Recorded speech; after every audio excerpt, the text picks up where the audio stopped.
On the 29th of November 2019, a conference was held at Fishmongers Hall to celebrate the 5th anniversary of Learning Together, a prison education programme run by Cambridge University, which took students into prisons to learn alongside incarcerated men. One of the ex-students present at Fishmongers Hall was Usman Khan, who'd been held in high security prison for 9 years on terrorism-related charges, and had been released on a point of law several months before the London event. He was considered a success story for the prison and the Learning Together programme.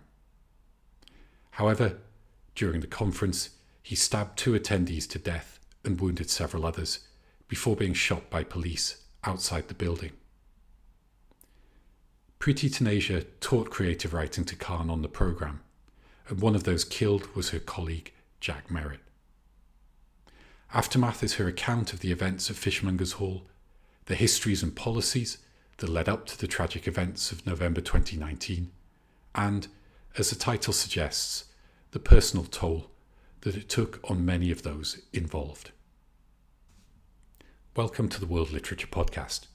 My name's Ivan Stacey, and on this channel we discuss literature from around the world, delving into the places, people and ideas brought to life in fiction, drama and poetry.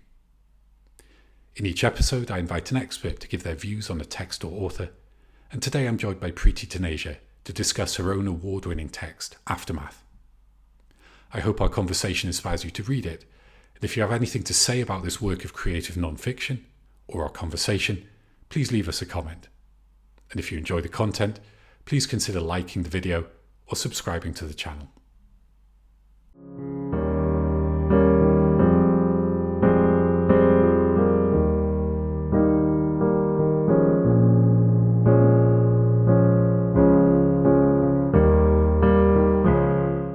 Preti Taneja is Professor of World Literature and Creative Writing at Newcastle University. Her debut novel, We That Are Young, was published in 2017 and won the Desmond Elliott Prize and the Eastern Eye Award for Literature.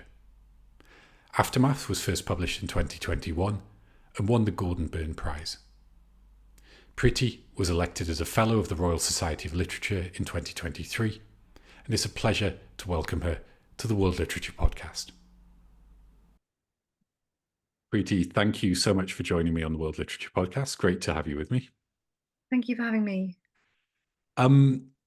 So could you begin by saying something about the form and the style of Aftermath, as these don't really comfortably fit into usual genre categories? Obviously, it's a text that draws on your own experiences, but it's not written as a straightforward narrative account of them. In some places, you reference other texts in a more kind of academic mode. In other places, you're weaving in poetry and other literature. So can you say something about how you arrived at that particular form and style? That's a great question. The form is really important to the overall effect of the book. And I am very interested in the marriage between ethics, politics, and aesthetics as a writer. So I'm always looking for the best form to allow the content, sort of the whole, to be greater than the sum of the parts, if you like. Mm. And with this particular event, the only way I could see to properly do justice to the complexity of what happened and the nuances of how it came about was to find a form that was elastic enough, that also did something which didn't really perpetrate something which the book critiques, which is that a singular atrocity happens out of nowhere. And I don't think that anything's formed in a void. So this is a book that very much wanted to bring in to the conversation all of the ways in which it's come about. The other texts which have thought through some of these difficult issues before me, of which there are many, the other poets who have wrestled with this kind of very complex, different kinds of grief, which the book talks about. And this kind of intertextuality is very political to me. It's something that I worked up into a style for myself in my first book, We That Are Young, which is a novel, and it's an intertextual version of King Lear set in contemporary India. But it's not only the Shakespeare in that book, it really weaves in Indian texts, the laws of Manu, the Mahabharata, the the Bhagavad Gita, the poems of Kabir. So it's a form which I was building on really with Mm, Aftermath, and also trying to find the right way, morally, aesthetically, to express something about a very, very complex act, mm. and its ramifications and histories. And you mentioned how this developed out of your earlier writing. So is it something that you arrived at organically, let's say, or when you set out to write Aftermath, did you kind of have a sense already that this is the form it would take? I think I think honestly a bit of both. Mm, When you're writing out of a place of such acute trauma, um, sometimes the only way to really do justice to that is to allow the page to help you. You can't write in straight narrative. mm, If you can, then clearly, you've got a better grip on your psyche than I have. But at the time, this fragmented way of using the syntax and breaking down what had happened into these ideas, that's how the book started to be built. mm, It's very, very early on in the days after the attack. I started making notes about the kinds of grief I could see unfolding around me in Cambridge, where Jack Merritt and Saskia Jones had both studied, and Jack lived there, he grew up there, and both of them obviously were killed on that day. And it's where Learning Together, the program, had evolved inside the university. And I lived in Cambridge. So it was 2 weeks before a general election. It was a bitterly contested November election. And it really was so interesting and a way of dealing with the shock to start making notes about these moments I could see unfolding. So the flowers left on the punt, or mm, photographers descending in this sort of media frenzy because of the election, because of the people involved in the university and the stories, and the more quiet moments of grief, where people were just hugging each other, or you'd go into a shop to buy something and someone would tell you a story because they had to, that mm, they had known Jack or they had known Saskia, and this is what they remembered. It was very, very collective. And I started making these notes almost as a way of dealing with what I was experiencing. And then the book evolved out of there into something that had a lot of craft and thinking behind it in terms of mm. ethics of how to talk about this event. Yeah, thank you. And you mentioned intertextuality earlier. Aftermath, as you've just said, is a very, very intertextual work of creative nonfiction. In terms of the intertext that you brought in, again, maybe a slightly similar question to the one I've just asked. Did those almost suggest themselves to you? Did they kind of spring up to mind, if you like, as you were going through this process? Yeah, so I started writing this book in the lockdown of 2020, and I had just moved out of Cambridge to Newcastle, Mm, where I didn't know anyone really, and obviously couldn't meet anyone, nothing was open. But I had a box of books with me, which are the sort of most precious books that I carry with me. Then they weren't packed away, they mm, were very readily available. And they're the sort of thinkers and writers who I kind of turn to regularly when mm, I'm trying to understand kind of work I want to do and to push me to do better in my own writing. And they include, some of these texts which ended up becoming almost scaffolding for Aftermath, mm, because I'm drawn to writers who work on social justice issues in lyrical ways, informally inventive ways. So yeah, so many of the books that I had there that are referenced in Aftermath were books that were I had by my elbow all the time. Um, mm, and then others, of course, came later that I discovered while doing research, like Arun Kundnani's books on terrorism and violence and Islamophobia. Those are more recent finds, which really backed up some of the arguments that I was thinking through. mm. Okay, thank you. And I mean, you just mentioned social justice, and this takes us on to my next question, which I think is quite a big one. It strikes me, reading and writing literature are often thought of as more or less unambiguously good things. So their reading, writing acts tend to be associated with imagination and empathy. I think you growing up, parents tend to much prefer their kids to be reading a book than, when I was growing up, rather than watching TV these days, rather than being on your phone or something. But I think one of the things that really stands out in Aftermath is you seem to be questioning this idea that literature is necessarily a positive force. And there's a sense that, literature is produced from within particular ideologies, but that means that they often contain their own blind spots, maybe fail to acknowledge or challenge structures of harm, for example, racial stereotypes. So, would you agree with that suggestion in terms of Aftermath? And also, what does an ethical literature look like to you? And again, I know I'm aware that's a big question to answer. Maybe you can talk just in terms of Aftermath. And, do we need to move away from this assumption that reading and writing are always good things to do? Yeah, that's a lot. It's an interesting question because there's a few things that I'm doing in Aftermath where I'm thinking through some of what you said, and especially in terms of, the place of writing in response to great traumas or in response to, um, you know, positionality. My dog is just jumped on. I don't know Oh, if you can see him. hello. Yeah, Yeah, yeah. that's Rumi. Rumi the dog.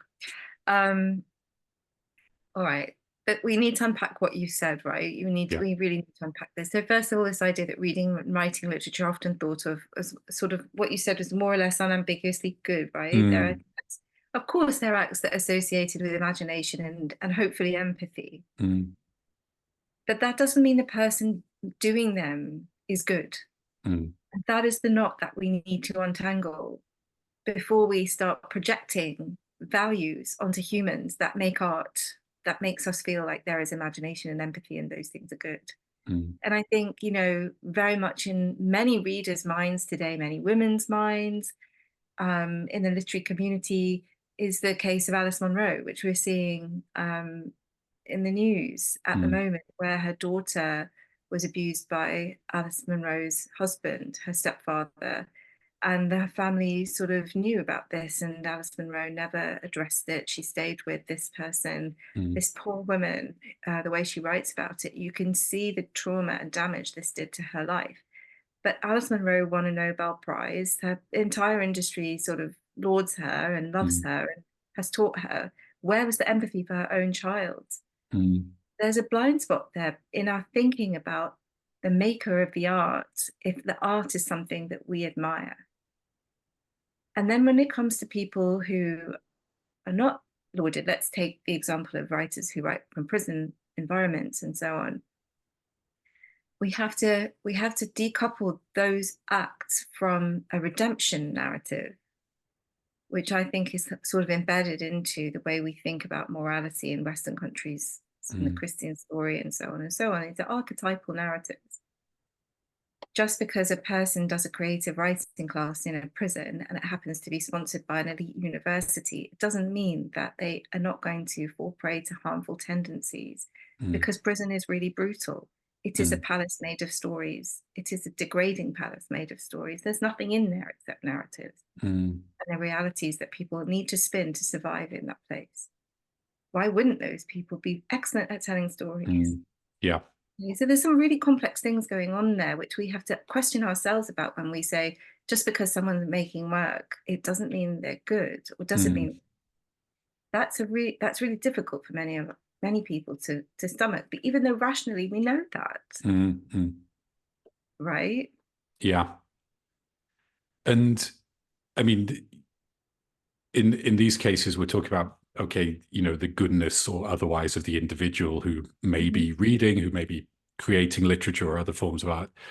Um, but you also mentioned this idea of archetypal narratives. And I think it's also interesting to think about the way that narratives are retold, and in their retellings, they almost, like a river kind of, uh, the flow gets stronger and stronger each time the story is retold. Yeah, So, you there's also an argument that narrative can contribute to structural harm when we retell the same stories. We're yes, of course, setting yeah. certain types of expectations. Yeah, I mean, just in very broad brushstroke terms, the idea that one will see constant representations of Muslims as terrorists on television, Mm, constant. It's almost a meme, right? It's a joke in the Muslim community with a very bitter edge that one can never see just people living their lives, falling in love, arguing with their parents about nothing but homework, or not. It's really shouldn't be a radical thing to watch a group of Muslim girls play rock on a BBC show or a Mm. Channel 4 show. I'm talking about this wonderfully funny thing, We Are Lady Parts, about a young Muslim rock group, and yet that's considered somewhat different because of the contrast that the idea of these young women playing in a band. Mm. It's not about their religion. It's not about the kind of dilemma of assimilation. It's not about becoming a terrorist or becoming radicalized. And how is that the story that's perpetrated and perpetrated and perpetrated and Mm. Mm. perpetrated? You know, who's in the position of becoming really in those cases? And many of these things that I think about in Aftermath aren't controversial at all, like the idea that narrative sort of privileges the savior, Mm. often a white person going into a prison, for example, teaching everyone, civilizing them with Shakespeare. And I'm Mm. referring to Margaret Atwood's Hagseed, Mm. obviously, which is the book that I do critique in Aftermath. Um, and ignore the idea that people have agency and that structures are harmful. um, and how can we as writers start to challenge those structures to help our readers, or even help just ourselves Mm. think and imagine a better and different world of Mm. more equality. That is what the project should be for me. Yeah. And so, in terms of you talked earlier about relationship between, for example, aesthetics and morality. So is a moral literature one that is challenging these forms that are being retold and perpetuating harms? Is that, would you say that's a fair kind of summation of what literature should do, or is that a bit too I'm not here prescriptive? to tell anyone what literature should do. I just know what I think I can and want to do to make the kind of work that feels right to me. Mm. Um, with Aftermath, I can show you how I work through this in the book. So, for example, I come from an Indian background. My parents came to the UK in the 60s, from not, huge amounts of wealth, but fairly middle class, I suppose. Even though has a different sort of set of signifiers in India than it does here, especially in the 1950s, 60s, and 70s. One cannot make those similar comparisons. Mm. It's like for like. Um, Usman came from a background from Azad Kashmir, the biggest minority of Pakistani Muslims, or Azad Kashmiri Muslims in this country, from Mirpur, all right? And they were working class, and they were encouraged to come to the UK to work in the Midlands in factories to fill a labour shortage. Both of us are in this country, or were, because he's obviously dead, as a direct result of partition, the Indian partition, Mm. which divides Muslims and Hindus into India and Pakistan and leaves Kashmir as this contested territory in the middle. Now, for me to end up in the prison that he was locked in as the Cambridge University's lecturer, that that was a striking thing to me. A lot of the young men I encountered when I taught in Whitemoor were from Muslim backgrounds and British Muslim backgrounds. Um, Majority of them were Black or Asian origin. Jack Merritt himself wrote his MA dissertation on the overrepresentation of Black and Asian minority men in our prison system. It's a well-known fact. And the university that I taught for is predominantly white. So the kind of contrast of worlds there is something which ethically I have to write into the book, Mm. and absolutely have to think about how come that happened to me? How come that happened to him? And what brought us into contact in the prison? Mm. So I really think so. To give you an example of how to go about doing this, it's that reflection on positionality that creates one's worldview, which is interesting to me. And it can be done in fiction. It can be Mhm. done in creative nonfiction. It can be done it can be done in academic writing, even though it's not fashionable to say, Mm. I come from this background and therefore my argument might be rooted in a certain Mm. tradition. Yeah. One never admits one's origin in academic writing, and Mm. hopefully that. But for me, like showing your workings is part of the ethics of what I want to do Mm. as a writer. And you also mentioned at the beginning of this discussion, the complexity of the, all the contingencies that led up to those events, right? And you just kind of unpick those by going back to partition, which is, I suspect, I don't want to anticipate, how people thought about this event, but I'm sure most people would look at a much closer causes than going back to that, that period. So I think that's a good example of how, Aftermath brings in these much longer histories and chains of causality than I think a lot of people are maybe prepared to look at. Well, thank you for saying that. It's really like one of those things as writers, you have this perennial question, where is the beginning? Where do I start this Mm. story? And to think about it from to write about this event as somebody who was not a family member of a victim. I wasn't, you know, I'm not a lawyer, I'm not a journalist, I'm not a criminologist, I'm a writer and I'm a creative writing teacher. Mm. And I'm also South Asian and I'm also female and I'm also British. And I was born in this country and I grew up here. So I understand, some of the ways in which the policy and the landscape have worked on me and as well on people also from different South Asian backgrounds. So, to think about where's the beginning, there was only one beginning really, and that is in that like 75-year-old, 80-year-old history. Mm. Yeah. And we've touched on trauma, or we've mentioned trauma a little bit. Clearly, it features very heavily in the text, and one of the features of trauma, as I understand it, and please do correct me. So I haven't experienced trauma firsthand. One of the features of trauma, as I understand it, is a repetition of traumatic events. Um, and from the outside, it seems that this pattern of repetition looks similar in both individuals and in groups. So how do you see the relationship between individual and collective trauma and structural trauma, if it makes sense to say that? Are the labels I'm using, do they make sense? And are they useful to think about trauma and the relationship between these things? Yeah, they do make sense. And I'm not like, I'm not a psychoanalyst, so I'm sure that there's actual proper language for all of these things, Mm. which is fascinating to find out, especially if you are thinking through as an individual how your trauma can be placed back in the collective or can be placed back in the structure, which is part of healing in a way. Mm. Um, because, by taking on individual trauma, you kind of lock yourself in a shame. And that shame can often become so debilitating and so silencing. It causes people to do such extreme things, even take their own lives. Mm. But as soon as you start placing that intent of individual trauma in a collective, say, for example, abuse in the family, and then think about how the family fits within the structure of the political system or the society that you're in or the Mm. culture, then you begin to realize actually that some of this shame can dissipate outwards. Mm. And one of the kind of key things that links all of these things is silencing the things we aren't allowed to talk about, the things that we're repressed from talking about, the ways in which that silencing operates.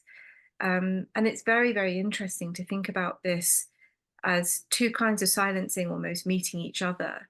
In the example I gave of partition, for example, um, there were women who were killed by their own families to avoid them being kidnapped by men of the other side Mm. and raped and forced into marriage. So Sikh men killed their own wives and daughters um, and sisters to stop them from being abducted and raped and married into Islamic Muslim families and vice versa, right? During this awfulness that was the violence of partition. But that particular aspect of this never came out until around 50 years afterwards, around 95, when when scholars started to work on and unlock and excavate some of these stories. But at the same time, the shame of that within the collective family was also met by the kind of silencing of history.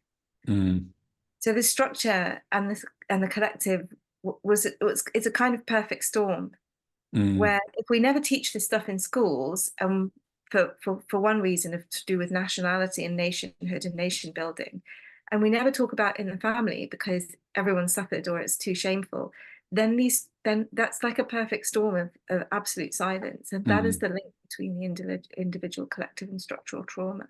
And at some point, for me as a writer and as a woman sitting in a society like this, you just have to say enough is enough, because actually you have more to lose by staying quiet than by trying to open the door and saying these things happened mm, and they did not happen alone. They didn't happen in a vacuum. They do not belong in one person's body.